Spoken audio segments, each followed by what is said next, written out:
देवेंद्र फडणवीस के लिए जेपी नड्डा। सुप्रिया जी, आपका रिएक्शन इस पर?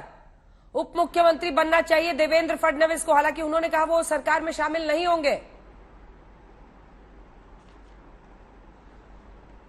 मुझे लगता है ये उनके पार्टी का फैसला है, वो जो करना चाहें। लेकिन यहाँ पर मैंडेट की बात हो रही थी, तो भैया सुबह 5:30 बजे काहे अजीत पवार जी के साथ जाकर आपने लपक के शपथ ले ली थी।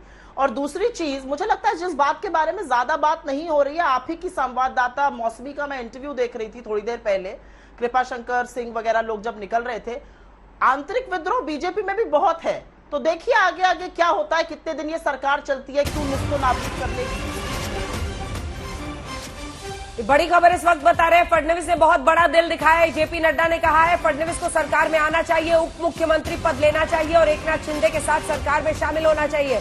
ये बड़ी खबर इस वक्त की आप देख रहे हैं, क्योंकि जेपी नड्डा बीजेपी अध्यक्ष ने ये कहा है कि हम पद के लिए नहीं, विचार को आगे बढ़ाने के लिए है और फडणवीस को सरकार में शामिल होकर उप मुख्यमंत्री पद को स्वीकारना चाहिए।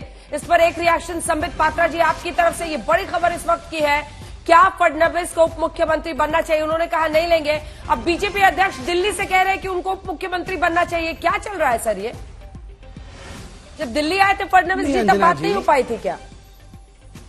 देखिए, एक बात ये दर्शाता है, जो आज माननीय अध्यक्ष श्री जेपी नड्डा जी ने कहा, बड़े स्पष्ट भाव से कहा, ये व्यक्तिवाद का कोई लड़ाई नहीं है।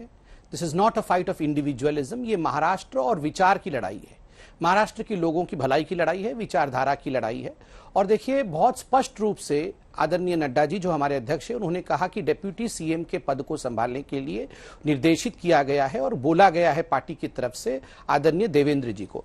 आपने जो सवाल पूछा कि दिल्ली आए थे तो उन्हें बोला नहीं गया था क्या? देखिए, एक बात यह स्पष्ट होता है कि यह सब प्लान्ड नहीं था।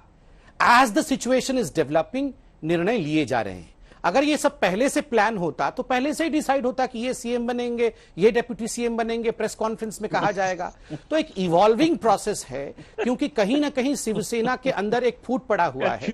और देखिए, मुझे आश्चर्य इस बात का लग रहा है, नहीं ओ माय गॉड, सुनिए, दोनों तीनों गॉड जरा सुनिए, सुनिए आप मुस्कुरा रहे, सुनिए ये तीनों। अंजना जी मैं कंप्लीट कर लूं, एक सेकंड में जवाब लूंगी, तीनों से जवाब लूंगी। आ रही हूँ, सुप्रिया जी भी बोलना चाह रही है, आनंद जी भी। जरा ठीक है, अंजना जी जरा इनके अंगिमा भंगिमा को देखिए। तीनों आईसीयू में पड़े हुए हैं और बोल रहे हैं ये बाहर वाले को तो खांसी हो रही है, हा, इसका तो हाल बड़ा खराब होने वाला है।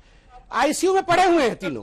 एक तो कांग्रेस के पास पूरे देश में अब रह कुछ नहीं गया है, कुछ रह नहीं गया है, शिवसेना समाप्त है, एनसीपी की क्या हाल है, और ये आईसीयू में पड़े पड़े तीनों यार जो हैं, अमर अकबर और एंटोनी, ये देखिए जरा अमर अकबर एंटोनी को, ये तीनों आईसीयू में पड़े हम पे हंस रहे हैं। बताइए सुप्रिया जी, वो कह रहे हैं पद नहीं, हमारे लिए पद जरूरी नहीं है, कुछ प्लान नहीं था पहले से। जेपी नड्डा ने अब ये फैसला लिया है। सुप्रिया जी, इसके बाद मैं आ रही हूँ दुबे जी। नहीं, प्लान तो हजारों करोड़ का जो लोटस ऑपरेशन शुरू हुआ, प्लान तो जो ईडी को भेजा गया करने के लिए वही था, और ऐसे ही होगा। मैं बता तो नहीं, आंतरिक कलह बीजेपी की दिख रही है। फडणवीस जी नाराज है, मुझे फिर लड्डू खिलाकर बिठा दिया गया।